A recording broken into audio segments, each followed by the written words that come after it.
Good morning, good afternoon or good evening everybody. Welcome back to my YouTube channel. This video is not aimed specifically at my regular viewers, but at anybody who wants to make videos of anything at all. If you have been following my channel over the last few months, you'll probably remember that I've been having some camera problems recently. I have gone through about 4 GoPros in a relatively short space of time, because after my old Series 4 died, it turned out that the latest generations of GoPro are just not robust enough to do the sort of videos that I want to. They would typically last for 1 day of time-lapse and then die on the second day. And at one point I wasn't sure whether I was going to be able to do time-lapse anymore. So I had to look around for an alternative product. And I think I have now found something that will work. So the good news is I should be able to start producing ride-on views and time-lapse videos again in the foreseeable future. So now let's head over to my workbench and take a look at what I found. It is the first camera I found.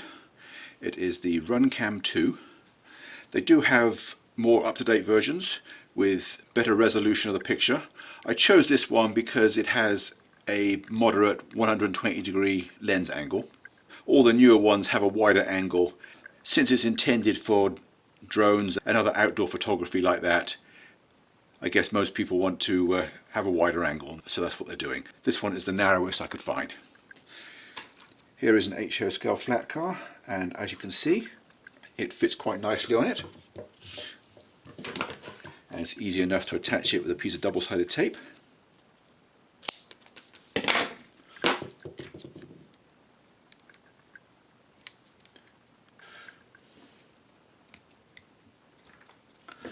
Just like that. As you can see, it doesn't have any kind of display or anything like that. So you've got no way of knowing if it's recording right or what's recording unless you download the app. Now the app will not run on a regular computer, and I had to buy a tablet to run it on. I had a lot of trouble because the first tablet I bought wasn't appropriate for it. It has to be either Apple or Android. Anyway, let's just turn the camera on and get the Wi-Fi up and running, which sometimes can be a bit hit and miss. Sometimes I really struggle to get it to work. Okay, I think that's working now. Connect the camera.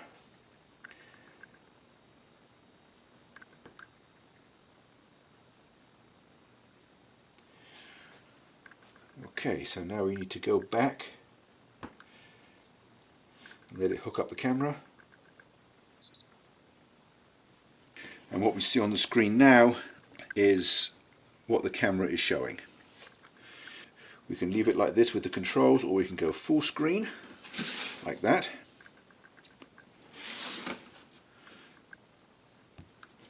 But I need the controls. And now if it's set on video, that will start it. It beeps once and it is now recording.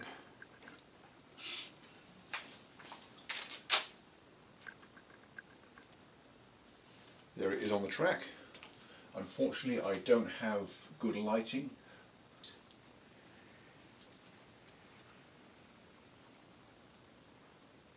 Obviously I can't see what it's showing while I'm pushing it along, but you probably could.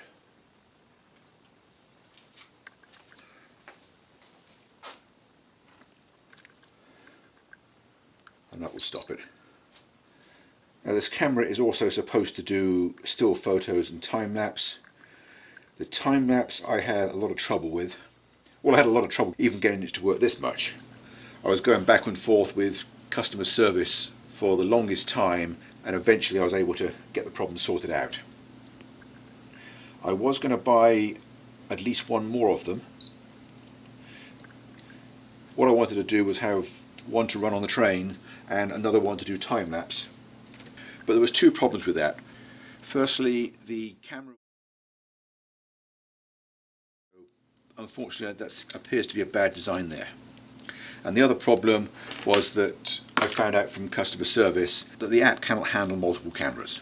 So I abandoned the idea again, the second one of these. This is just going to be for the ride-on shots now. And once again I was despairing of being able to do time-lapse again properly when I found this online.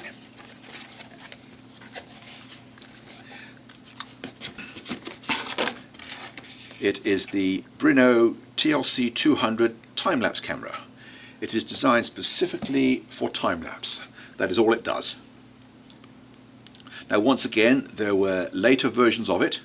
This is the basic one. And again, I chose this because it has a narrower viewfinder than anything else. And that I felt would be preferable for what I wanted to shoot with it. Especially considering it has a relatively low resolution. It maxes out at 720 by 1280. So I didn't want to be wasting most of the screen with irrelevant background. So turn it on. And I experimented with the menu. It comes with instructions which are fairly easy to follow. And it took me only a few minutes to get it set up. And this is now recording time-lapse. And unusually with this camera, not only did it come with easy to understand instructions, but it also came with a mini SD card. It's in the camera right now. And batteries. These are just regular AA's, which I'm going to toss in my kitchen drawer for other uses. I bought rechargeable batteries because the expected lifespan of a set of batteries is only a few days. Most video cameras do chew batteries up pretty quickly. So the two cameras together, this one cost me about $90 and this one was about $130. So even with an external charger and a spare battery for the Runcam, it's still only about the same as one GoPro. So I'm reasonably happy with the result, even though it took me a while to get there. Oh, and I forgot to mention one of the features that I most like about this. I didn't know about it when I ordered it. It has a screwed hole in the bottom, so it fits in a standard tripod mount. Here's my progress update on my camera hunting.